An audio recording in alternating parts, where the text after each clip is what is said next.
दोस्तों, आज हम बात करने जा रहे हैं एक ऐसे टॉपिक के बारे में जो भारत में ज़्यादा प्रचलित तो नहीं है, लेकिन व्याप्त ज़रूर है। हम बात कर रहे हैं डिप्रेशन की। वीडियो शुरू करने से पहले मैं एक अपील करना चाहता हूँ। एक रिक्वेस्ट है मेरी सभी हिंदी भाषी मित्रों से। अवसाद तथा तनाव से हम क्या समझे? कुछ नहीं समझे, लेकिन हम डिप्रेशन और एंजाइटी से भली भांति वाकिफ है। हम ये अंदाज़ा लगा सकते हैं कि ये किन बीमारियों का नाम है। दोस्तों, इस वीडियो में हम ऐसे ही कई अंग्रेजी शब्दों का इस्तेमाल करेंगे जो हमारी बोलचाल की भाषा में कंफर्टेबल हो गए हैं समय के साथ। तो कृपया इस चीज़ को माइंड ना कीजिए। हम हिंदी भाषा के प्राणांत सपोर्टर हैं, तो कोशिश करें आप वीडियो के अंत तक बने रहें। एक बात और दोस्तों, डिप्रेशन पढ़े लिखे शहरी लोगों के जीवन का विषय होता है। हम जैसे देशी लोगों को डिप्रेशन नहीं होता, टेंशन होती है। और टेंशन में केवल गैस होती है, ये एसिडिटी जिसे हम बोलते हैं। सो डिप्रेशन, स्ट्रेस, मेंटल हेल्थ जिसे हम बोलते हैं, इन सब की परिभाषा लगभग एक ही होती है, जो हमारी रिसर्च में हमारे सामने नहीं आई। केवल इनके लक्षणों से इनका अंदाज़ा लगाया जाता रहा है, जैसे किसी काम में मन नहीं लगना, अकेले रहने का मन करना, या बार बार मूड ऑफ हो जाना, जैसा कि हम आज की इंस्टाग्राम फेसबुक की स्टोरीज में देख ही सकते हैं।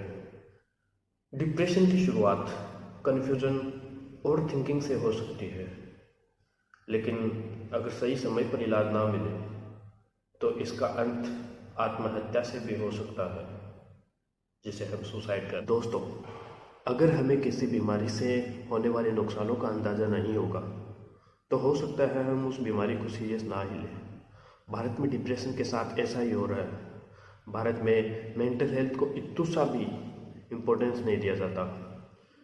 दोस्तों, डिप्रेशन और मेंटल हेल्थ से संबंधित कुछ वैश्विक आंकड़ों पर गौर करें तो हम देखते हैं दुनिया में लगभग 280 मिलियन लोग, मतलब 28 करोड़ लोग डिप्रेशन से जूझ रहे हैं। हर वर्ष 8 लाख से ज़्यादा लोग डिप्रेशन की वजह से सुसाइड कर लेते हैं, जिनमें हर सुसाइड के पीछे कम से कम 20 सुसाइडल अटेम्प्ट्स होते हैं। हर 40 सेकंड में दुनिया में एक आदमी अपने ही हाथों से अपनी जान ले लेता है। आत्महत्याएं दुनिया के हर देश, हर आयु वर्ग में देखी जा सकती हैं। दुनिया में की जाने वाली आत्महत्याओं में से 77% आत्महत्याएं उन देशों में की जाती है जो मध्यम आय या उससे भी कम आय वाले, प्रति व्यक्ति आय वाले देश हैं। अर्थात लो एंड मिडिल इनकम कंट्रीज में 77% आत्महत्याएं की जाती है। अगर हम विशेष रूप से एज ग्रुप पर फोकस करें दोस्तों, तो हम देखते हैं 15 से 29 वर्ष की आयु में होने वाली मौतों में सुसाइड या आत्महत्या दूसरा सबसे बड़ा रोल प्ले करता है। अर्थात 50% डेथ्स का अकेला आत्महत्या ही कारण है। जिस उम्र में नवयुवकों को अपनी ज़िंदगी के लिए सबसे ज़्यादा मेहनत करनी होती है, उस उम्र में वो अपना दिया बुझा लेते हैं, अर्थात खुद को शांत कर लेते हैं। वहीं दोस्तों, अगर हम भारत की बात करें तो भारत में मुश्किलें थोड़ी और बढ़ जाती हैं। भारत में शिक्षा व्यवस्था को सुधारने से पहले लोगों को मेंटल हेल्थ के बारे में जागरूक करना आवश्यक हो गया है। दोस्तों, पूरी दुनिया में जिन 28 करोड़ लोगों को डिप्रेशन है, उनमें से 6 करोड़ तो केवल भारत से ही मिल जाएंगे। इसके अलावा 4 करोड़ लोग एंजाइटी डिसऑर्डर से जूझ रहे हैं। अर्थात यह कहना गलत नहीं होगा कि 4 करोड़ लोग डिप्रेशन से केवल एक पायदान दूर है। अगर भारत में आत्महत्याओं की बात करें तो भारत में हर साल 1.5 लाख से भी ज़्यादा लोग सुसाइड कर लेते हैं। अर्थात 480 आत्महत्याएं प्रतिदिन।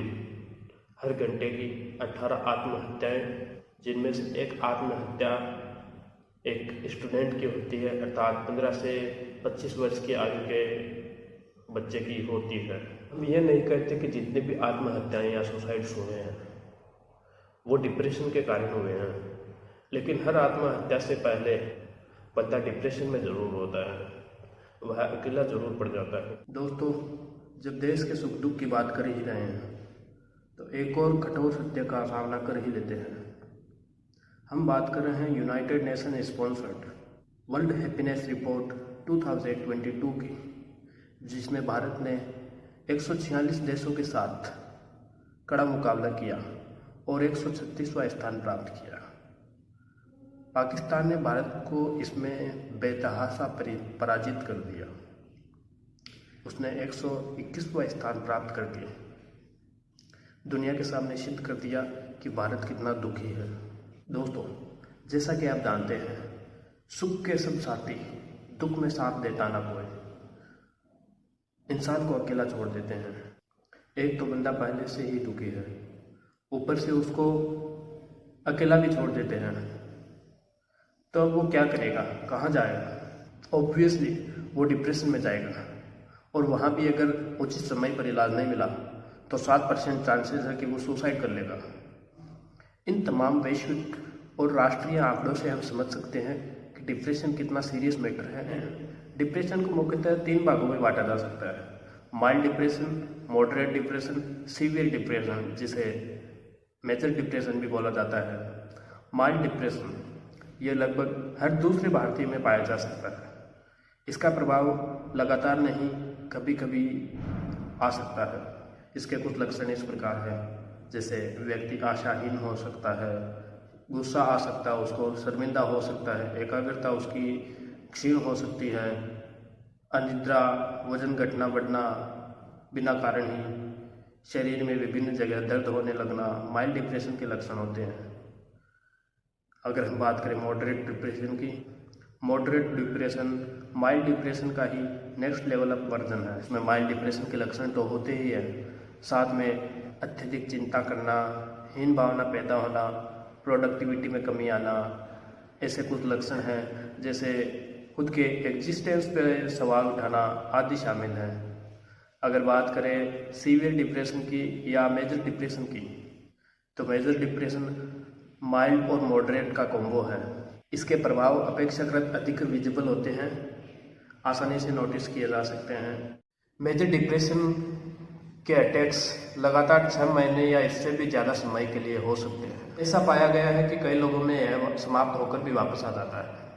इसके लक्षणों की बात करें तो इसमें खुद की जान लेने के ख्याल आने लगते हैं, भ्रम होने लगता है, सब कुछ नकारात्मक सा होने लगता है, बेहोशी की सी भावनाएं आने लगती हैं। इंसान हेलुसिनेशंस की स्थिति में जा सकता है।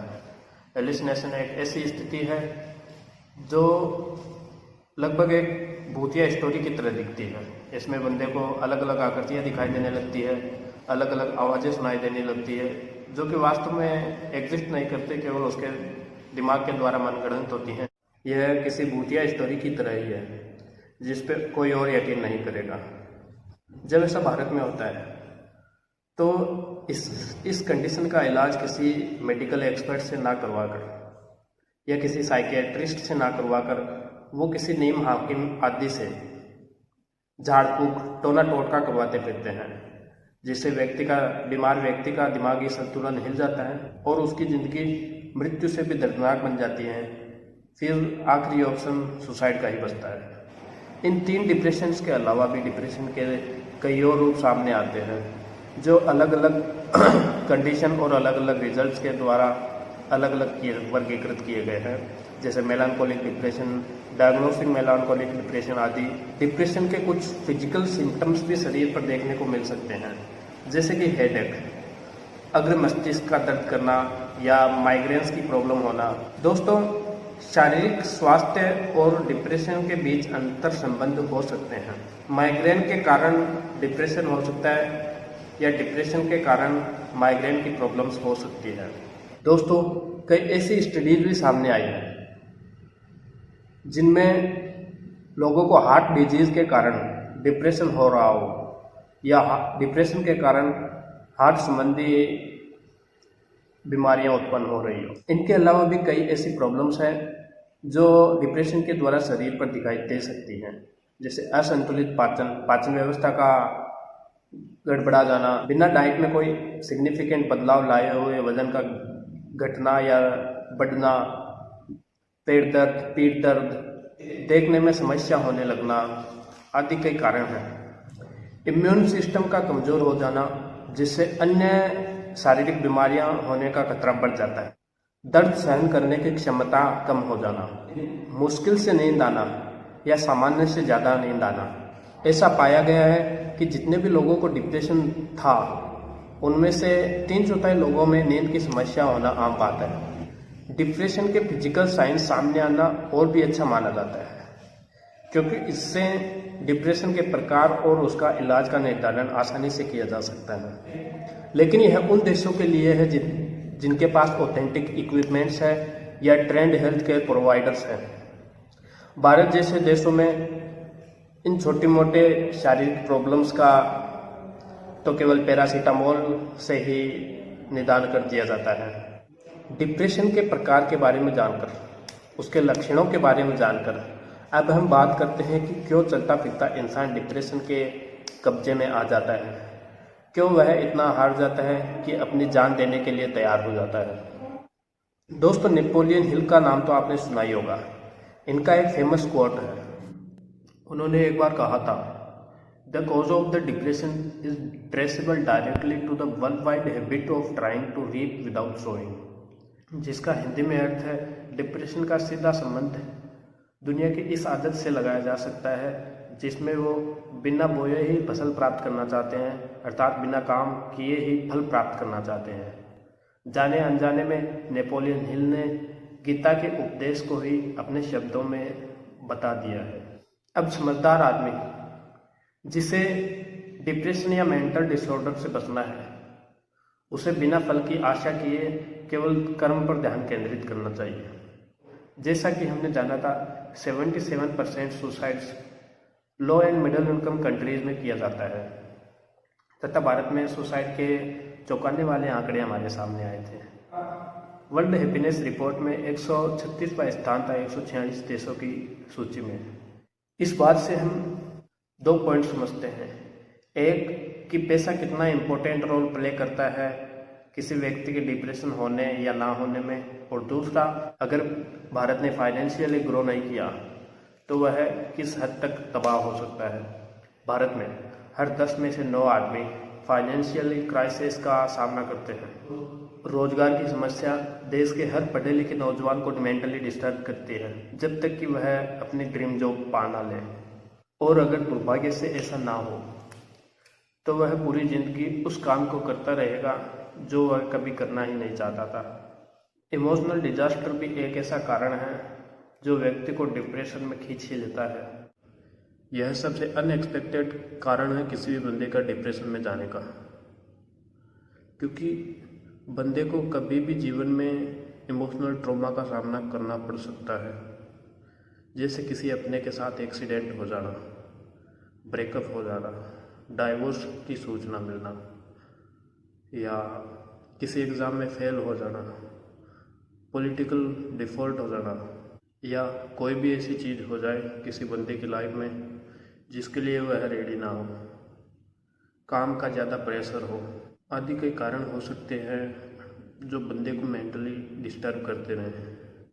इन सभी की फैक्टर्स पर हम बारीकी से चिंतन करें तो हम देखते हैं ये सभी की फैक्टर्स उन लोगों पर काम करते हैं जो अपने जीवन का लगभग एक पड़ाव पार कर चुके होते हैं, या कम से कम इतनी समझ रखते हैं कि खुद को कैसे रिकवर किया जाए, कैसे डिप्रेशन से रीड पाया जाए। लेकिन उन स्टूडेंट्स, उन टीनेजर्स का क्या जो ये तक समझ नहीं रखते कि उन्हें प्रॉब्लम मेंटली है या फिजिकली जो उनके सामने दिख रही है। दुनिया में जितने भी 15 से 29 वर्ष के लोगों की डेथ्स हुई है, उनमें से 50% डेथ्स सुसाइड के कारण ही हो गई है। भारत में हर 1 घंटे में 1 स्टूडेंट सुसाइड कर लेता है। हर 4 स्टूडेंट्स में से 1 स्टूडेंट अनइंटरेस्टेड है किसी भी काम में, उसका ध्यान कहीं ना कहीं भटकता रहता है, क्लास में मन नहीं लगता उसका। तो क्या ये स्टूडेंट्स केवल पढ़ाई के कारण डिप्रेशन में चले जाते हैं या सुसाइड कर लेते हैं? इस प्रश्न का सीधा जवाब ये है कि कोई भी स्टूडेंट अपने पेरेंट्स या टीचर्स या इस सिस्टम की वजह से डिप्रेशन में जाता है। किसी बच्चे के माता पिता उससे आशा करें कि ये हमारा बच्चा हमारे सभी सपने पूरे करेगा, ये वो चीज़ अचीव करेगा जो हम नहीं कर पाए, तो आप उससे गलत उम्मीद रख रहे हो। टीचर्स का ये बोलना कि अगर तू नहीं पढ़ेगा तो तू फेल हो जाएगा या सेकंड आ जाएगा या तेरी साल की मेहनत खराब हो जाएगी या तूने ये नहीं पढ़ा तो तू इससे पीछे रह जाएगा, या सिस्टम की ऐसी सोच कि ये पर्टिकुलर एग्ज़ाम देने से कोई व्यक्ति कोई स्टूडेंट लायक अथवा नालायक सिद्ध हो जाएगा, वो या तो विनर या लूजर सिद्ध हो जाएगा। ये सभी कारण एक स्टूडेंट की लाइफ में डिप्रेशन के कारण हो सकते हैं। इन टॉपिक्स पर हमने इंडियन एजुकेशन सिस्टम वाले वीडियो में बात की थी, जो हमारा सबसे पहला पर्पजफुल वीडियो था।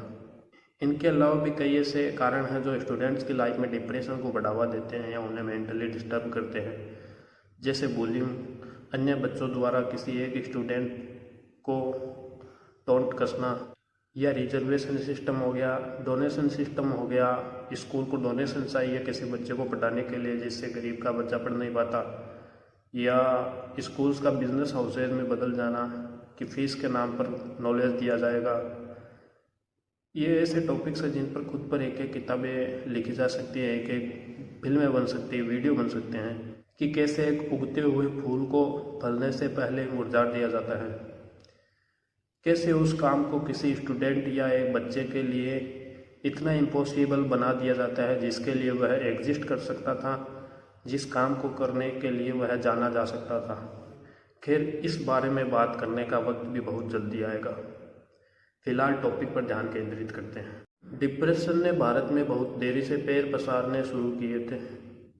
इंटरनेट एवोल्यूशन से पहले भारत में किसी ने डिप्रेशन का नाम तक सुना नहीं होगा। इसका मतलब ये नहीं है कि इंटरनेट से पहले भारत में लोग मेंटली डिस्टर्ब नहीं होते थे। मेंटल इलनेस से रिकवरी के चांसेस बहुत ज़्यादा होते थे और सुसाइड की नौबत किसी अकेले रह रहे इंसान को ही आती थी, क्योंकि उस टाइम लोग डिजिटली नहीं इमोशनली जुड़े हुए थे। उस टाइम बीमार व्यक्ति को बात करने के लिए पूरा भारतीय समाज होता था, न कि कोई वेबसाइट जो पैसा लेकर फिलहाल आपके बेहुदा डिप्रेसिव थॉट्स सुनती है। दोस्तों, हम ये नहीं कह रहे कि इंटरनेट या डिजिटलाइजेशन बहुत गलत चीज़ है, लेकिन अति सर्वथा वर्जते। नशा कोई भी एक हद तक दवाई का काम कर सकता है। अगर वह सर चढ़ जाए या दिमाग पर हावी हो जाए तो जहर से कम नहीं रहता। इंटरनेट आज हमारे लिए एडिक्शन से कम नहीं रहा। आज एक इंसान को अपने पास बैठे इंसान के दिमाग में क्या चल रहा है इसका अंदाज़ा नहीं होता, लेकिन ऑनलाइन पोर्टल पर वह नए लोगों के हाल खबर जानने के लिए बेचैन है। डिप्रेशन या मेंटल इलनेस दिखाई नहीं देती जब तक कि कोई दुर्घटना ना हो जाए, और सच में यह इतना दर्दनाक है कि ज़िंदगी को मौत से बदतर बना देती है। तो क्या उपाय हो सकते हैं डिप्रेशन से छुटकारा पाने के लिए? क्या उपाय किए जा सकते हैं डिप्रेशन को ओवरकम करने के लिए? दोस्तों, prevention is better than cure. बचाव ही इलाज है। प्राणी मात्र के प्रति सद्भावना और सहिष्णुता का भाव रखकर हम डिप्रेशन जैसी स्टेट ऑफ माइंड में जाने से बच सकते हैं। फिर भी अगर कहीं कमी रह जाए या इंसान डिप्रेशन की चपेट में आ जाए तो सोशल डिस्टेंसिंग बिल्कुल नहीं रखनी है। बीमार व्यक्ति को अकेला ना छोड़ें। बीमार व्यक्ति के साथ फिजिकल संपर्क बनाए रखने की कोशिश करें। जी हाँ, सही सुना आपने। डिप्रेशन की रोकथाम के लिए सबसे बेस्ट थेरेपी बताई गई है टॉक थेरेपी। दोस्तों, Harvard medical school of Boston, Massachusetts from United states of America, ये एक संस्था है। इसकी एक रिसर्च के मुताबिक जब कोई डिप्रेस्ड इंसान अपने पसंदीदा इंसान या प्रोफेशनल साइकोलॉजिस्ट से बात करता है या अपने दुखड़े उसके सामने रखता है तो उसके डिप्रेशन से रिकवर होने के चांसेस सिग्निफिकेंटली बढ़ जाते हैं। इस उपाय से इंसान खुद को अकेला नहीं समझता, जो डिप्रेशन की एक बेहतरीन एंटीडोट के रूप में काम आती है।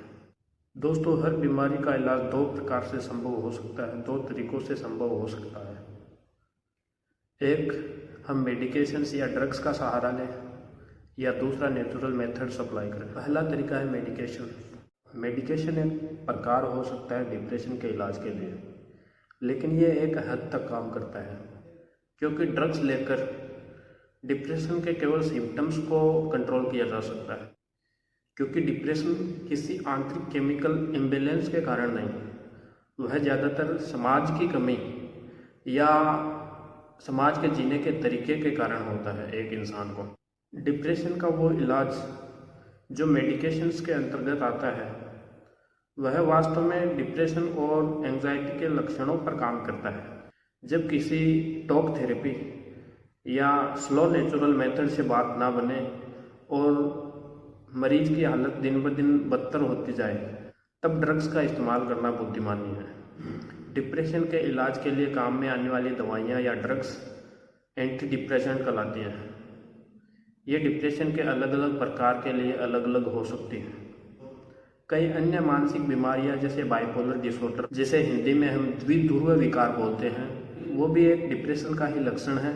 इसलिए एंटी डिप्रेसेंट मेडिकेशंस उसके इलाज में भी काम में आ सकती है। एंटी डिप्रेसेंट ड्रग्स किसी प्रोफेशनल मेडिकल प्रैक्टिशनर के सुझाव से लेने चाहिए, तथा बेहतर होगा कि आप किसी साइकोलॉजिस्ट के साथ कंसल्टेशन में रहें। अब बात करते हैं नेचुरल मेथड्स की, कि बिना कोई ड्रग्स कंज्यूम किए कैसे प्रकृति के साथ एक जीवन प्रक्रिया तैयार की जा सकती है जिससे हम डिप्रेशन से बचे रहें। नेचुरल मेथड्स एशियाई राष्ट्रों के लिए एक वरदान की तरह काम कर सकते हैं। खासकर भारतीय जीवन शैली में योगा, व्यायाम, ध्यान, आयुर्वेद आदि डिप्रेशन के लिए रामबाण इलाज साबित हो सकते हैं। दुनिया की शायद ऐसी कोई वेबसाइट नहीं होगी जिसमें डिप्रेशन का इलाज तो बताया जाए, लेकिन उसमें योगा और मेडिटेशन का जिक्र ना हो। Yoga, meditation, hypnosis, acupuncture, herbal remedies या मसाज, रिलैक्सेशन आदि के नेचुरल थेरेपीज़ है जो WHO द्वारा alternative therapies for depression treatment में मेंशन किया गया। भारतीय चिकित्सा व्यवस्था में जब कोई मेंटल हेल्थ या डिप्रेशन से संबंधित केस आता है, तो इन सब प्राकृतिक कारकों का इस्तेमाल करके उसका इलाज सफलतापूर्वक किया जाता है। डिप्रेशन से सफ़र कर रहा कोई भी इंसान जो अपनी मेंटल कंडीशन के बारे में दूसरों से बात करने में कंफर्टेबल नहीं है और जो खुद से इलाज करना चाहता है, खुद से रिकवर करना चाहता है, वह योगा, मेडिटेशन, टॉक थेरेपी या आउटडोर गेम्स या कोई भी ऐसा तरीका जो उसको रिकवर होने में मदद कर सकता है, उसको ज़रूर अप्लाई करके देखें। खुद को अकेला ना समझें। अगर ये दुनिया आपके लिए क्रूर रही है, कठोर रही है, तो आप इतने शांत ना हो जाओ कि आपका एग्जिस्टेंस ही ख़त्म हो जाए। अब उन्हें बताने का वक्त है कि आप भी एग्जिस्ट करते हो, आपके अपने आप से बहुत प्यार करते हैं। जल्दबाजी में कोई गलत निर्णय ना लें। अगर अपने नहीं है तो भी आप तक मदद ज़रूर पहुंचाई जाएगी।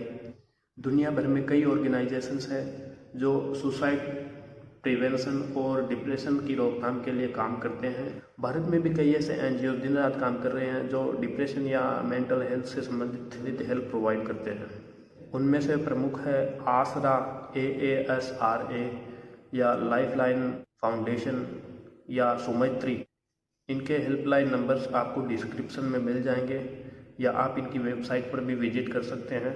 जो आसरा नामक ऑर्गेनाइजेशन है वह मेरा पर्सनली टेस्टेड है। इनकी वेबसाइट पर मैंने विजिट किया है तथा मैं इनके कार्य प्रणाली से बहुत सेटिस्फाइड हूँ।